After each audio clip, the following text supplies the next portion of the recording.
Hey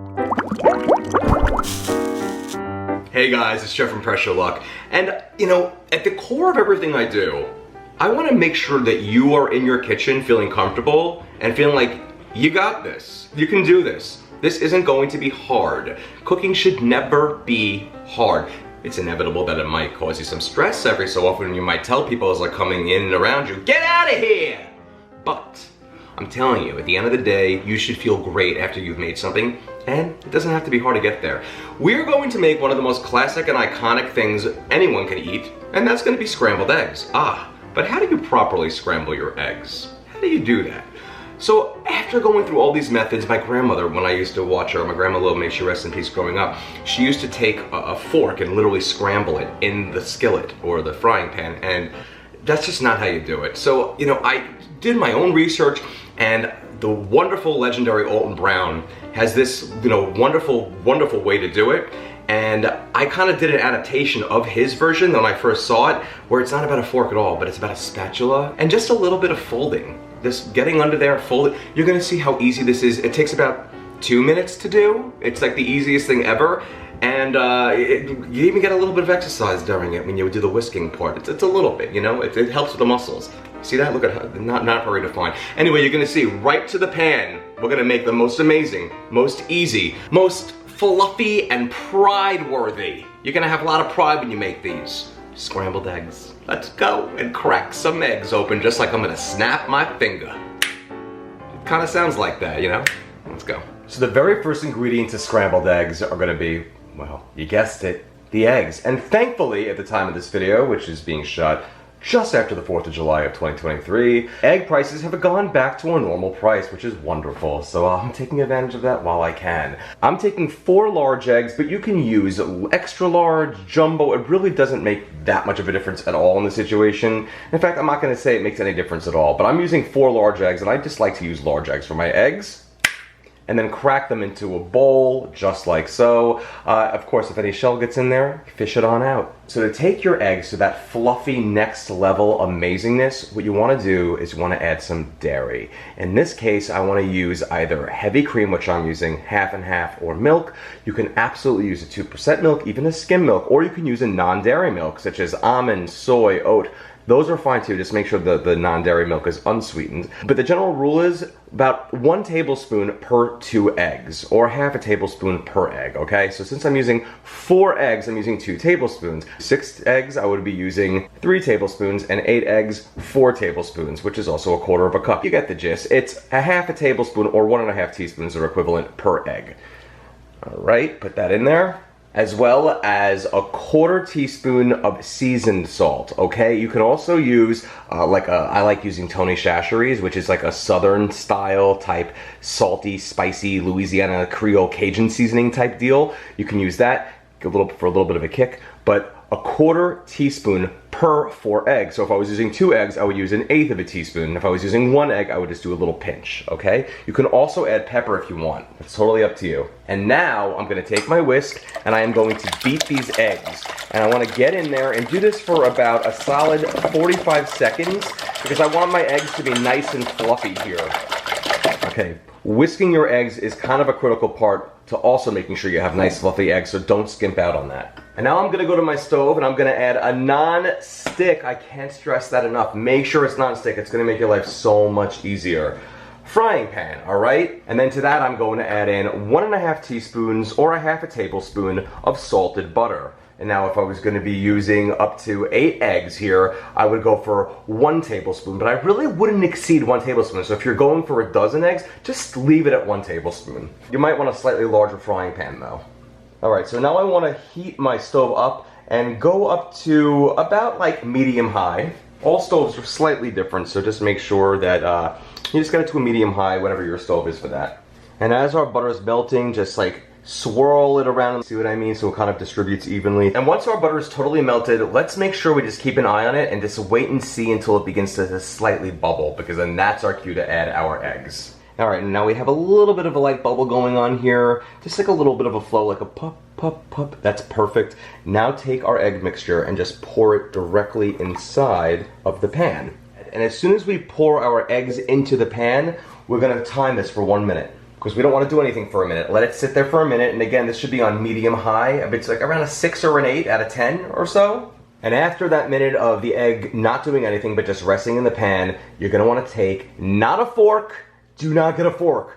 I love my grandma. My grandma was amazing, but she used to literally take a fork and scramble it in the pan, and that's really not what you should be doing. Take a silicone spatula, use a silicone one, and get under the egg, and look at this. It's almost like an omelet. Do you see this? You're gonna just start to literally fold it. You ever see Schitt's Creek, that show? When they're like, just fold it in. This is what I'm doing. I'm going underneath and folding. Do you see how it becomes this fluffy, like ribbon-like consistency? This is the easiest thing you're ever gonna do, by the way. Look at how easy this is. And you're gonna just keep an eye on it here. You can lower the temperature a little bit more. You know, you don't want it to get too hot here, so maybe lower it at this point to like a medium, and then just continue to just lightly fold until it just doesn't have that wetness to it anymore. And if you want to add some cheese to it now would be a great time. It's just totally optional. You do not have to add cheese, but if you wanted to, look at this. I could add some cheese, and then guess what? I'm folding in the cheese. This is how you fold in the cheese. You just fold it in, you see? And there we have it. Perfect scrambled eggs. What I want to do now is just kill the heat. This whole process, it depends on how many eggs you have in the pan, obviously, but this whole process here took about 2 minutes with 4 eggs. The more eggs, slightly longer, because there's more to cook. All right, now let's get this onto a plate. Okay, so now I'm gonna take my eggs from my frying pan and just put it on my plate, and look at these perfectly beautiful, fluffy, scrambled eggs. Fluffy and perfect. Beautiful ribbons of cheesy, fluffy eggs here. Look at that. Let's try it out. And okay, my friends, there it is. Perfect scrambled eggs. Perfectly cheesy scrambled eggs. Here we go.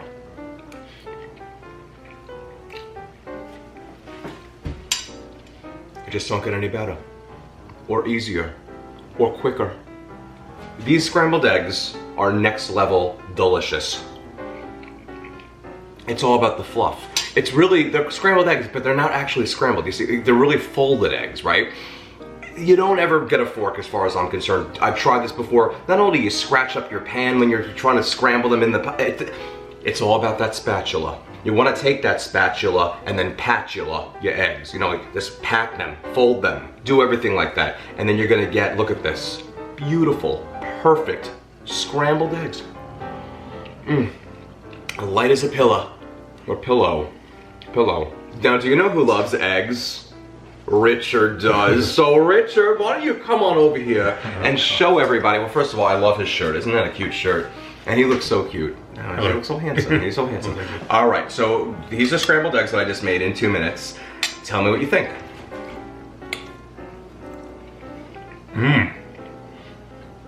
Very good.